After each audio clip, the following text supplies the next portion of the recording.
Welcome back to Visal media. ഞാൻ ഫക്രുദ്ദീൻ പന്താവൂർ.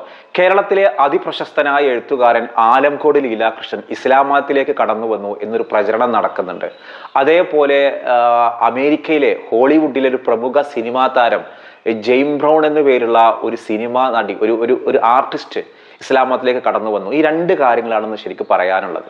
ആദ്യമായിട്ട് നമ്മുടെ കേരളത്തിലെ ആലംകോട് ലീലാകൃഷ്ണൻ, എൻ്റെ നാടിനടുത്തുള്ള ഒരാളാണ്. ആലംകോട് ലീലാകൃഷ്ണൻ നല്ല പ്രഭാഷകനാണ്, കഥാപ്രസംഗം നടത്തിയിരുന്ന ഒരാളാണ്. അദ്ദേഹം നല്ല എഴുത്തുകാരനാണ്. ഇങ്ങനെ പല മേഖലകളിലും കൈവച്ച ഒരാളാണ്.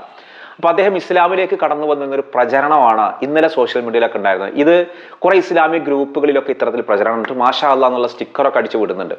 അപ്പൊ ഇതിനൊരു യാഥാർത്ഥ്യം എന്താണെന്നുള്ളതാണ്. സത്യത്തില് ഈ ആലംകോട് ലീലാകൃഷ്ണൻ ഇസ്ലാമിക സംഘടനകൾ നടത്തുന്ന, മുജാഹിദ് നടത്തിയാലും സുന്നി നടത്തിയാലും എല്ലാ പരിപാടിക്കും സംബന്ധിക്കുന്ന ഒരാളാണ്. ഖുർആന്റെ ക്ലാസ്സിനാണെങ്കിൽ അതിനും ലീലാകൃഷ്ണൻ വരാറുണ്ട്. അങ്ങനെ ഒരു മതത്തോടും വിയോജിപ്പില്ലാത്ത ഒരു നല്ല കമ്മ്യൂണിസ്റ്റുകാരനാണ് ആലംകോട് ലീലാകൃഷ്ണൻ.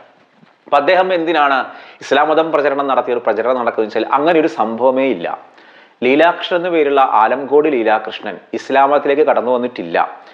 പിന്നെ ആരാണ് ഈ പ്രചരണം നടത്തുന്നത്? മുസ്ലിങ്ങളാണോ? ഒരിക്കലുമല്ല. ഇതിന്റെ പിന്നിൽ സംഘ് പരിവാർ പ്രവർത്തകരാണ്.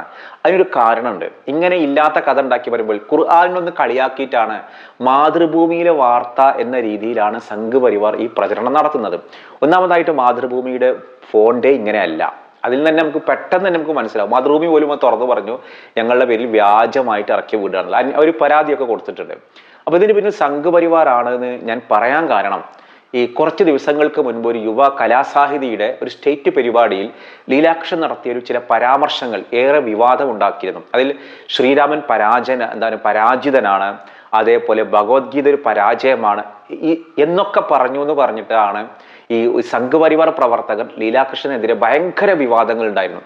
അപ്പൊ അതിന്റെ ഭാഗമായിട്ട് ഗുരുവായൂർ അമ്പലവുമായിട്ട് ബന്ധപ്പെടുന്ന എന്തോ ഒരു പത്രാധിപ സമിതിയിലെ അംഗവും കൂടിയാണ് അദ്ദേഹം. അതിൽ പുറത്താക്കണം. അപ്പൊ ഇങ്ങനെ ശ്രീരാമനെയും ശ്രീകൃഷ്ണ അവരുടെ മതചിഹ്നങ്ങളെയും ഒക്കെ പരിഹസിച്ചത് ഖുർആൻ പഠിച്ചിട്ടാണ് എന്ന രീതിയിലാണ് മാതൃഭൂമിയിൽ വരുന്ന വാർത്ത. ലീലാകൃഷ്ണൻ മുസ്ലിം ആയി എന്നുള്ള സംഘ് പരിവാർ പടച്ചു വിട്ട വ്യാജ വാർത്തയുടെ പിന്നിൽ ഖുർആനിൽ നിന്നാണ് ഇത് മനസ്സിലാക്കിയെന്ന് പറയും. അപ്പൊ എന്താ ഉദ്ദേശിക്കുന്നത്? ഖുർആൻ ശ്രീരാമനെയും ഭഗവത്ഗീതയും ഒക്കെ കള്ളമാണെന്ന് പറയുന്ന ഒരു ഗ്രന്ഥമാണെന്ന് സ്ഥാപിക്കണം.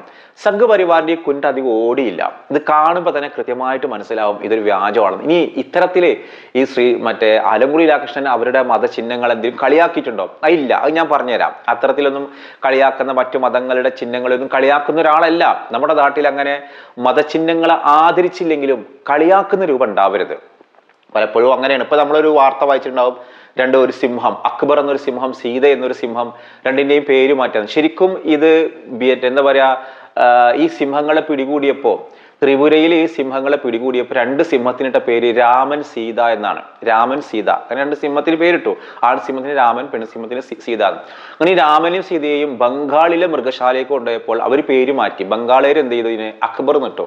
അങ്ങനെ ഇട്ടത് കൊണ്ടാണ് അവിടെ ആ പ്രശ്നങ്ങളൊക്കെ ഉണ്ടായത്. VHPക്കാർ പ്രശ്നം ഉണ്ടായി. അപ്പൊ നമ്മളായിട്ട് മരുന്നിട്ട് കൊടുക്കരുത്. അപ്പൊ ഇതിനപ്പോ അതിന്റെ പേര് മാറ്റേണ്ട ആവശ്യമില്ലല്ലോ.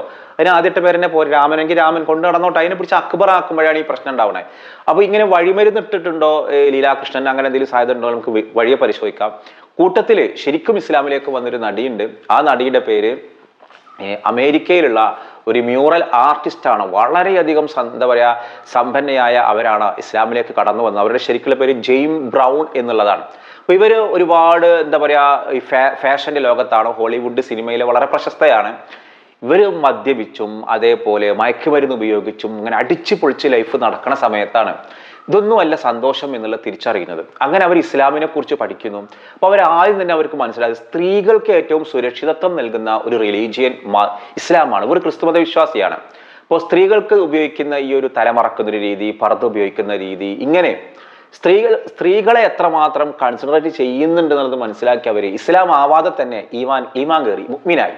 അതായത് അവര് ഹിജാബ് ധരിക്കാൻ തുടങ്ങി, അതേപോലെ അവര് പർദ്ദ ഉപയോഗിക്കാൻ തുടങ്ങി, ഖുർആൻ ക്ലാസ്സുകൾ പഠിച്ചു, നമസ്കരിക്കാൻ തുടങ്ങി, നോമ്പ് നോക്കാൻ തുടങ്ങി. ഇങ്ങനെ വൃത കാര്യങ്ങളിലൊക്കെ കടന്നു വന്നിട്ടാണ് അവർ ഇസ്ലാം മതം പിന്നീട് പരസ്യമായിട്ട് പ്രഖ്യാപിക്കുന്നത്. കഴിഞ്ഞൊരു ഒന്നരാഴ്ച മുൻപാണ് പരസ്യമായിട്ട് തങ്ങളെ ഇസ്ലാം മത ആശ്ലേഷണത്തെ കുറിച്ച് അവർ പറയുന്നത്. അപ്പോൾ അവർ പറയുന്ന ഒരു കാര്യമുണ്ട്, എൻ്റെ ലൈഫിൽ ഏറ്റവും വലിയ സന്തോഷം ഞാൻ കരുതിയത് എനിക്ക് ഇഷ്ടപ്പെട്ട ബാറിൽ പോവുക, ഇഷ്ടപ്പെട്ട പബ്ബിൽ പോവുക, എനിക്ക് ഇഷ്ടപ്പെട്ട മദ്യം കഴിക്കുക, ആരുമായിട്ടും കൂട്ടുകൂടാം, ഇങ്ങനെ ലൈഫ് അടിച്ച് പൊളിച്ച് നടക്കുമ്പോൾ ഞാൻ കരുതി ഇതാണ് സന്തോഷം.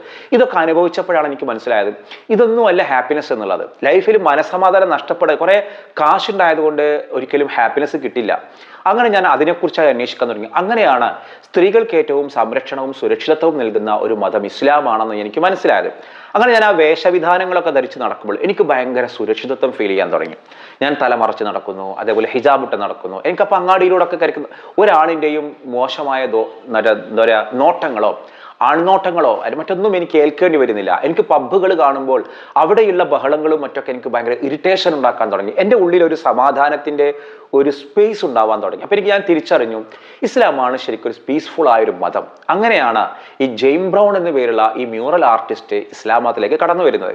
ഇനി വളരെ സന്തോഷം, ഒരുപക്ഷെ ഈ ഒരു നമ്മുടെ വീഡിയോ കാണുന്ന ആളുകൾ ഈ ജെയിം ബ്രൗൺ എന്ന് പറയുന്ന ഈ ഒരു നടി ഇസ്ലാമിലേക്ക് കടന്നു വന്നത് ആദ്യമായിട്ട് അറിയുന്ന ആളുകളെ ഒന്ന് കമന്റ് ചെയ്യാൻ മറക്കരുത്. അപ്പോൾ ഈ ലീലാകൃഷ്ണൻ, നമ്മുടെ നാട്ടിലുള്ള ലീലാകൃഷ്ണൻ, അദ്ദേഹം ഇസ്ലാമിനോട് ഇതിൽ വിരോധമുള്ള ആളോ പ്രത്യേക സ്നേഹമുള്ള ഒരാളാണ്. പക്ഷെ ഹിന്ദു മതങ്ങളുടെ ഇതിൽ വിരോധമുള്ള ആളോ ഒരിക്കലുമല്ല. അപ്പൊ അദ്ദേഹത്തിന് ഇങ്ങനെ ഒരു പ്രശ്നം ഉണ്ടാവാൻ കാരണമായത് അദ്ദേഹം കവിതകളിലെ രാമനെ പറഞ്ഞു.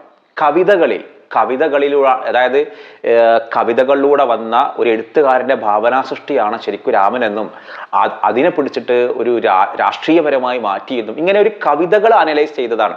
ഇതിനെയാണ് വ്യാജമായിട്ട് വക്രീകരിച്ച് പറഞ്ഞത്. അപ്പൊ അദ്ദേഹം അതിൽ മോയിൻകുട്ടി വൈദ്യരുടെ പാട്ടിനെ കുറിച്ചൊക്കെ പറയുന്നുണ്ട്. അപ്പൊ ആ വീഡിയോയുടെ ഒരു പ്രധാന ഭാഗം നമ്മളൊന്ന് കേൾക്കാം. മഹാഭാരത കഥയ്ക്ക് പേരിട്ടത് ജയം എന്നായിരുന്നു. പക്ഷെ അതൊരു പരാജയത്തിന്റെ കഥയാണ്. ആ യുദ്ധം പരാജയമായിരുന്നു. യുദ്ധത്തിന് പ്രേരിപ്പിച്ച ഭഗവത്ഗീത പരാജയമായിരുന്നു. അതാണ് കവികൾ ചെയ്യുന്ന ഒരു അത്ഭുതം.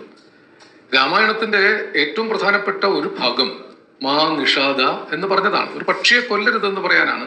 നേരത്തെ കാട്ടാളനായിരുന്ന ആളാണ്. കാട്ടാളൻ കവിയായപ്പോൾ മാ നിഷാദ പ്രതിഷ്ഠാംഗമ ശാശ്വതി സമാ യത് ക്രൗഞ്ച മിഥുനാദേകം അവധി കാമമോഹിതം എന്ന് ഉച്ചരിച്ചു പോയി. അത് ഉച്ചരിച്ചതിന് ശേഷം കവി വിചാരിക്കുന്നുണ്ട്, കുഞ്ചൻ നമ്പ്യാർ സവർണനായ ചാക്യാരോട് കലഹിക്കേണ്ടി വന്നു. ഉറങ്ങിയപ്പോൾ ശകാരിച്ച് മാനഭംഗപ്പെടുത്തി പുറത്തിറക്കിയപ്പോൾ ഉണ്ടാക്കിയ തുള്ളൽ പ്രസ്ഥാനം നിങ്ങൾ ശ്രദ്ധിച്ചിട്ടുണ്ടോ? ഓട്ടൻ തുള്ളൽ, പറയൻ തുള്ളൽ, ശീതങ്കൻ തുള്ളൽ. നിങ്ങൾ അതിന്റെ പിന്നിലേക്ക് അന്വേഷിച്ചു പോയിട്ടുണ്ടോ? ഓട്ടൻ, പറയൻ, ശീതങ്കൻ, അത് ആ കാലത്തെ അവർണ കോടിയിൽ തള്ളപ്പെട്ട സമൂഹങ്ങളായിരുന്നു. അവരുടെ പാട്ടാണ് കുഞ്ചൻ നമ്പ്യാർ തന്റെ കവിതയുടെ ഇടമാക്കുന്നത്. 18-ാം നൂറ്റാണ്ടിൽ ആ ഓട്ടൻ തുള്ളലിനെയും പറയൻ തുള്ളലിനെയും ശീതങ്കൻ തുള്ളലിനെയും അമ്പലത്തിനുള്ളിൽ കുഞ്ചൻ നമ്പ്യാർ അവതരിപ്പിച്ചു. അമ്പലത്തിന്റെ ഏഴയലത്ത് പോലും വരാൻ അവകാശമില്ലാതിരുത്ത ഇത് ജനതയുടെ സംസ്കാരത്തെ എടുത്ത് തുള്ളലാക്കി 18-ാം നൂറ്റാണ്ടിൽ അധകൃത സംസ്കൃതിയെ ക്ഷേത്ര പ്രവേശനം ചെയ്യിച്ച വിപ്ലവകാരിയുടെ പേരാണ് കുഞ്ചൻ നമ്പ്യാർ. ഇപ്പൊ കലയിലെ വിപ്ലവം നമ്മൾ കാണുന്ന പോലെയല്ല.